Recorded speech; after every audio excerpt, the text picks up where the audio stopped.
Are you craving a trip on Space Mountain? Well, we've got the next best thing. Welcome to Disney Coast to Coast.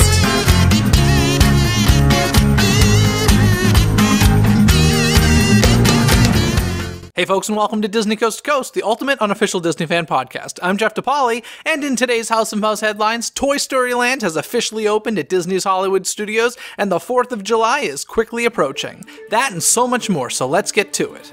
Hear the latest news from the Walt Disney Company in today's House of Mouse headlines. It's been a good couple of weeks for Pixar in the parks, because last week we saw the opening of Pixar Pier at Disney California Adventure, and this week we saw the opening of Toy Story Land. Disney's Hollywood Studios now has a new land. For a long time, Disney's Hollywood Studios has been a construction zone with very few rides open. Now a couple more have been added to the roster with Alien Swirling Saucers and Slinky Dog Dash. Based on the videos I've watched of the new land, it really does look like a nice addition to Disney's Hollywood Studios. It's definitely a place where kids will be spending a lot of time, and it seems to be a bit secluded from the rest of the park. Disney Parks blog describes the land this way. Toy Story Land will shrink guests to the size of a toy and allow them to explore Andy's backyard, and all the fun he's set up for his toys to have. I love the way they made it look like the entire land is Andy's playset. The attraction marquee looks like Andy made them, fences are made of Tinker toys, benches made of dominoes, it's super cool. The list of toy-like details go on, but one of my absolute favorite details are the giant sneaker prints you'll find in the pavement representing Andy's feet walking around the playset. There is one major storyline flaw that I see though. On Disney Parks blog they say Woody, Buzz, and Jessie will be greeting guests throughout Toy Story Land on a daily basis. If this is supposed to be a land full of Andy's toys, well, we already see a giant Buzz Lightyear, Woody, and Jessie in the land. So those are supposed to be Andy's toys, right? So why and how would we be able to meet them in the land if they're already there? Sure, there are more of these toys on store shelves or in other folks' toy collections, but Andy doesn't have more than one of them. This could have been easily fixed by having the meet and greets indoors. I'm sure most people won't really care about this flaw, especially children, but I'm a little surprised they didn't think of this from a storytelling standpoint. Upon first visit, this is definitely a land that I would like to see in both the daytime and night. Andy's filled the playset with holiday lighting, and the land seems to take on a whole new life during the nighttime. I have a feeling Slinky Dog Dash will be one of those rides that you definitely want to experience at night.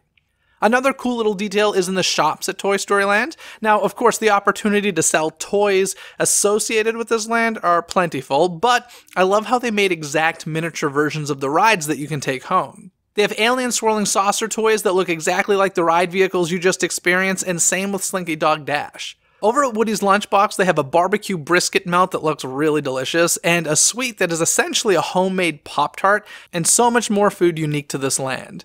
In addition to all of this, there is entertainment brought into the land throughout the day from the Green Army Men Drum Corps as well as a Green Army Man boot camp. So book your fast passes now because it looks like there is quite a bit to experience and see in this new 11-acre land, including the reopening of the ever-popular Toy Story Mania. Also launched on June 30th was the Play Disney Parks mobile app on your smartphone. Now, right in the palm of your hand, you have games designed in collaboration with Walt Disney Imagineering. I can't tell you how many times I've seen people playing Heads Up in line at the parks, so it was smart for Disney to create their own games for people to play themed to their rides and attractions. The app is available for iOS or Android, and the games involve your surroundings at certain locations, so as you play the game you could activate show effects or discover a surprise. Disney Parks blog tells us that with group play, it enables everyone to join in on the fun. Guests will turn their wait time into playtime with all new interactive experiences and activities created for special attraction queues, including Playset Party at Toy Story Mania in Disney California Adventure Park and Disney's Hollywood Studios, Off to Neverland at Peter Pan's Flight at both Disneyland Park and Magic Kingdom, Rocket Race at Space Mountain at Disneyland Park and Magic Kingdom, and Andy's Board Game Blast at the new Slinky Dog Dash coaster at Disney's Hollywood Studios. Guests signed into their Disney account can also earn, collect, and share uniquely themed achievements rewarded for playing games, answering trivia, completing challenges, and experiencing select attractions across Disneyland Resort and Walt Disney World Resort. And with the Disney Trivia feature, there's sure to be something for everyone to enjoy as guests can discover fun facts about their favorite theme parks. The first of its kind Disney app will also allow guests to celebrate the songs of Disney in a whole new way. Access Apple Music from within the app to tap into a curated audio experience featuring official playlists inspired by beloved theme park lands, attractions, and characters, and some favorite memories too. Apple Music subscribers will even be able to add favorite Disney tracks direct to their Apple Music library, allowing them to live and relive the magic of Disney Parks music at home. In addition to all this, we've been told that this app will be able to be used in Star Wars Galaxy's Edge, and one of the things that I like most about it is that it seems to get you more involved with your surroundings in the park.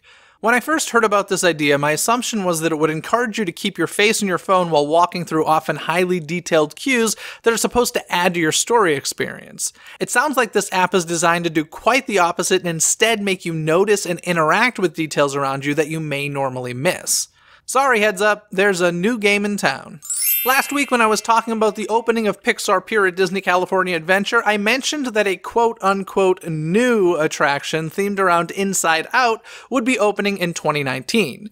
I use the term new lightly because although it hasn't been announced, all of the evidence points in the direction that the current Flix Flyers ride in A Bug's Land will be moved to Pixar Pier and reskinned with an Inside Out theme once A Bug's Land closes.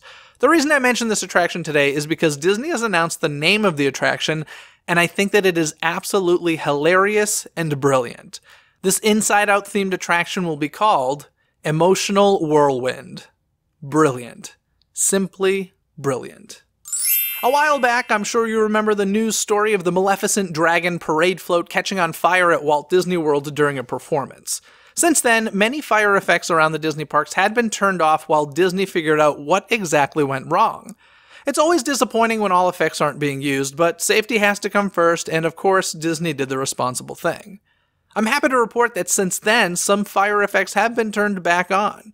The same Maleficent Dragon Float's Paris counterpart has turned the fire effect back on, and so is the Jack Jack Incredibles float over at Disneyland. Still no word on when Magic Kingdom's Dragon Float will return to the parade, but it definitely needs some major repairs to take place before that happens.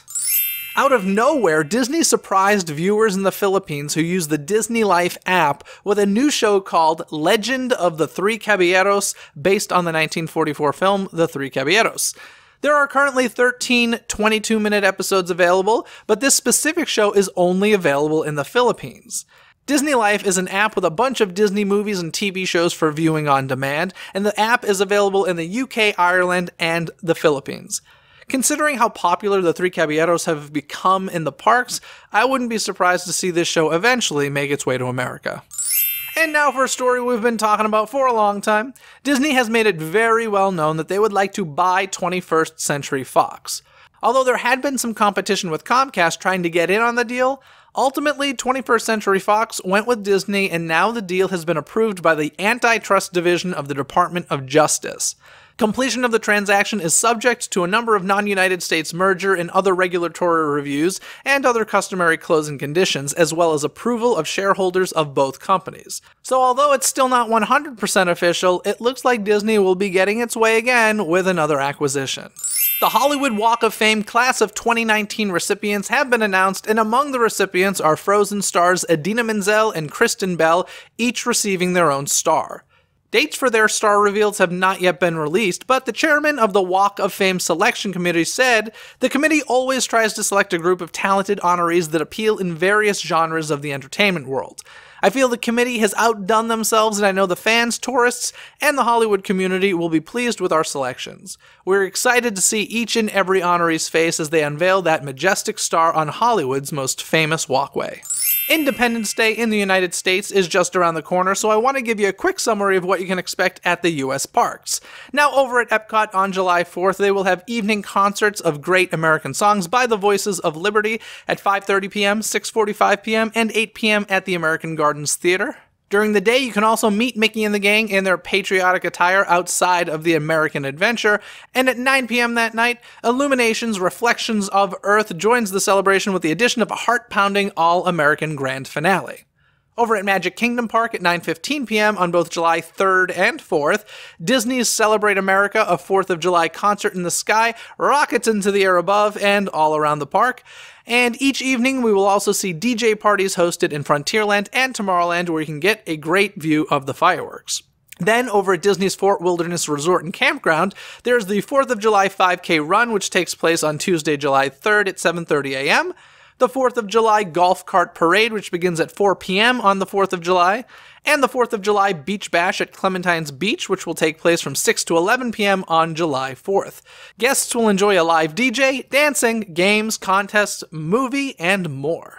Now over at Disneyland Park, the 1st Marine Division Band will participate in the daily flag retreat ceremony at Disneyland, followed by a pre-parade performance from Town Square to It's a Small World before the 6 p.m. showing of Pixar Play Parade. And at 7 p.m., the band will perform a special concert at Fantasyland Theater, which normally houses Mickey and the Magical Map.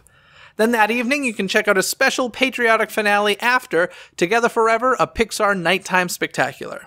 Everybody, have a safe and happy 4th of July, and don't forget that this year's Independence Day is on a Wednesday, which means there will be a new episode of Disney Coast to Coast that morning.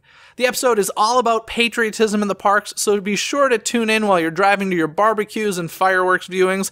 Also be sure to drink responsibly, drive responsibly, and pyro it up responsibly. And just a quick reminder before we get going that this upcoming Friday, July 6th, 2018, Ant-Man and the Wasp is being released in theaters. And before we get going, I do have an iTunes review that I need to read. Now, normally I just give a shout out of the name, but today I'm going to read it. I don't normally read them because, believe it or not, I get a little weird and embarrassed when it comes to compliments, but this one was so nice and lovely that I have to shout out to Adri Loves Disney, where Adri wrote, "I have spent the last 3 months binge listening to every single episode on iTunes while at work. I love how knowledgeable Jeff is about Disney. I have started saying Walt Disney World because of him. His interviews are great because he creates a dialogue that flows nicely without being awkward. I'm sad it took me so long to discover DCTC, but will continue to listen as long as this podcast is running." Well, Adri loves Disney. Jeff loves Adri. That was one of the nicest reviews. Thank you so much. Everybody out there, if you can leave a review on iTunes, a 5-star rating and review, it's always appreciated because it helps other Disney fans find the show more easily. And I did recently hear that even if you've left one in the past, if it's been over 3 months or so, you can leave another one. So if you're still listening and still enjoying the show, get more people to check it out as well by leaving that 5-star rating and review on iTunes.